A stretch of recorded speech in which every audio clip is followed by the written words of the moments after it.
Little Hearts cinema 3 days collections కుమ్మేసింది భయ్య. World wide ఏకంగా 12 కోట్ల గ్రాస్ ని ఈ సినిమా అయితే కలెక్ట్ చేసింది. శ్రద్ధగా సినిమా తీస్తే చాలు, పెద్ద స్టార్ కాస్టింగ్ ఉండాల్సిన అవసరం లేదని మరోసారి లిటిల్ హార్ట్స్ సినిమా ప్రూవ్ చేసింది. ఘాటి, మద్రాసి లాంటి బడా స్టార్ కాస్టింగ్ ఉన్న సినిమాల మధ్య వచ్చి కూడా లిటిల్ హార్ట్స్ తనదైన శైలిలో ఆడియన్స్ ని మెప్పించి మంచి లాభాలను అయితే చవి చూసింది. కేవలం 1.5 crores తోటే ఈ సినిమా బ్రేక్ ఈవెన్ రీచ్ అయ్యే బడ్జెట్ తో వచ్చి ఇప్పుడు ఏకంగా 10 రెట్ల లాభాలని చవి చూసింది.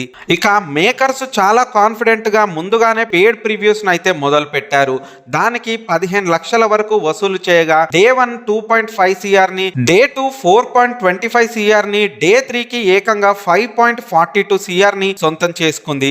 అంటే డే 1 డే సినిమా టాక్ వల్ల కలెక్షన్స్ ఇంక్రీజ్ అవుతూ వెళ్ళాయి. ఇక లాంగ్ రన్ లో సినిమా 20 CR వరకు వెళ్ళొచ్చని ట్రేడ్ వర్గాలు అంచనా ద్వారా చెప్తున్నాయి. చిన్న సినిమాని సపోర్ట్ చేయాలన్న ఉద్దేశమో లేదా మౌలి తనుచుకున్న ఫాలోయింగో తెలియదు కానీ ఈ సినిమాకి రివ్యూస్ అండ్ రేటింగ్స్ చాలా బాగొచ్చాయి. అండ్ సోషల్ మీడియాలో ప్రమోషన్స్ కూడా చాలా గట్టిగానే జరిగాయి. అయితే సినిమాలోని కామెడీ, యాక్టర్స్ తాలూకు ఈజ్ యాక్టింగ్ ఆడియన్స్ ని బాగా అట్రాక్ట్ చేసింది. అదే ఈ సినిమాకి చాలా మంచి అడ్వాంటేజ్. ఇక ఈ సినిమాని మీరు గనక చూసుంటే మీకేమనిపించిందో కామెంట్ లో తెలియజేయండి.